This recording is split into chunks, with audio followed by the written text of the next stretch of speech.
ಯುದ್ಧದ ಎಫೆಕ್ಟ್ನಿಂದ ಸಿಲಿಂಡರ್ಗೆ ಅಭಾವವಾಗಿತ್ತು. ಈಗ good news ಸಿಕ್ಕಿದೆ. 46,000 ಮೆಟ್ರಿಕ್ ಟನ್ ಗ್ಯಾಸ್ ಹೊತ್ತ ಶಿಪ್ ಈಗಾಗಲೇ ಬಂದು ತಲುಪಲಿದೆ. ಸಿಲಿಂಡರ್ ಅಭಾವದ ನಡುವೆ ಗುಡ್ ನ್ಯೂಸ್ ಸಿಕ್ಕಿದೆ. ಸುಮಾರು 46,000 ಮೆಟ್ರಿಕ್ ಟನ್ ಗ್ಯಾಸ್ ಹೊತ್ತ ಶಿಪ್ ಮಂಗಳೂರಿನ ಬಂದರಿಗೆ ಬರಲಿದೆ. ಶಿವಾಲಿಕ್ ಹಡಗು. ರಾಜ್ಯದಲ್ಲಿ ಈಗಾಗಲೇ ಗ್ಯಾಸ್ ಟ್ರಬಲ್ಗೆ ಮುಕ್ತಿ ಸಿಗತ್ತಾ ಅನ್ನುವಂಥ ಚರ್ಚೆಗಳು ನಡೀತಾ ಇದೆ. ಈಗಾಗಲೇ ಗುಜರಾತ್ಗೆ ಶಿವಾಲಿಕ್ ಆಗಮಿಸಿದೆ.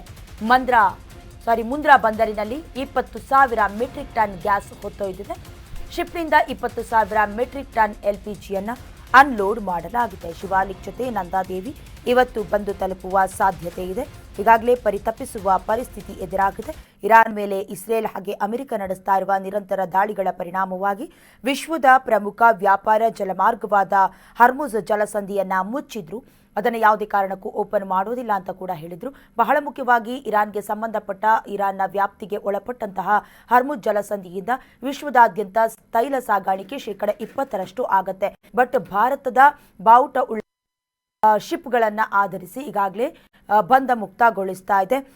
ಪೆಟ್ರೋಲ್ ಹಾಗೆ ಡೀಸೆಲ್ ಕೊರತೆ ಉಂಟಾಗಲಿಲ್ಲ. ಬಟ್ ಅಡುಗೆ ಅನಿಲ ಸಿಲಿಂಡರ್ಗೆ ಜನರನ್ನು ಬಹಳಷ್ಟು ಪ್ಯಾನಿಕ್ ಮಾಡಿತ್ತು.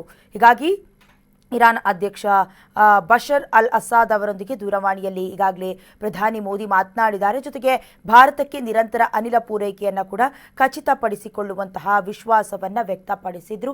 ತದನಂತರದಲ್ಲಿ ವಿದೇಶಾಂಗ ಸಚಿವ ಜೈಶಂಕರ್ ಕೂಡ ಅಲ್ಲಿನ ವಿದೇಶಾಂಗ ಸಚಿವರ ಜೊತೆ ಮಾತನಾಡಿದ ತರುವಾಯ ಈಗ ಎಲ್ಲವೂ ಕೂಡ ಸುಸೂತ್ರವಾಗಿ ನಡೀತಾ ಇದೆ. ಸಂಬಂಧಪಟ್ಟಂತೆ ಈಗಾಗಲೇ ಶಿವಾಲಿಕ್ ಹಡಗು ಬಂದು ಮುಂದ್ರಾ ಬಂದರಿನಲ್ಲಿ ತಲುಪಿದೆ. 20,000 ಮೆಟ್ರಿಕ್ ಟನ್ ಎಲ್ಪಿಜಿಯನ್ನು ಅನ್ಲೋಡ್ ಮಾಡಲಾಗಿದೆ. ಇವತ್ತು ನಂದಾದೇವಿ ಮತ್ತೆ ಒಂದಷ್ಟು ಮೆಟ್ರಿಕ್ ಟನ್ನಷ್ಟು ಅನಿಲವನ್ನ ಹೊತ್ತು ಸಾಗುತ್ತೆ. ಸದ್ಯದ ಮಟ್ಟಿಗೆ ಸಾಕು ಅನ್ನುವಂತ ಅಂದ್ರೆ ಪರಿಸ್ಥಿತಿ ಬಿಗಡಾಯಿಸುವ ಹೊತ್ತಿನಲ್ಲಿ ಸ್ವಲ್ಪ ಸುಧಾರಣೆಯನ್ನ ಕಂಡುಕೊಳ್ಳಬಹುದು. ಇದರ ಮಧ್ಯದಲ್ಲಿ ಈ ಹಡಗು 55,000 ಟನ್ ಅಡುಗೆ ಅನಿಲವನ್ನ ಈ ಆಲ್ರೆಡಿ ತಂದಿತ್ತು. ಅಂದ್ರೆ ಶಿವಾಲಿಕ್ ಹಾಗೆ ನಂದಾದೇವಿಗಳಿಗೆ ಹರ್ಮುಜ್ ಜಲಸಂಧಿಯ ಮೂಲಕ ಹಾದು ಒಯ್ಯೋದಕ್ಕೆ ಅವಕಾಶವನ್ನ ನೀಡಿತ್ತು. ಭಾರತಕ್ಕೆ ಆಗಮಿಸಲಿರುವ ನಂದಾದೇವಿ ಹಡಗಿನಲ್ಲಿ 46,000 ಟನ್ ಅನಿಲವನ್ನ ತರಲಾಗುತ್ತೆ ಅನ್ನೋದಾಗಿ ಈಗಾಗಲೇ ಕೇಂದ್ರ ಸರ್ಕಾರವು ಕೂಡ ಘೋಷಣೆಯನ್ನ ಹೊರಡಿಸಿದೆ.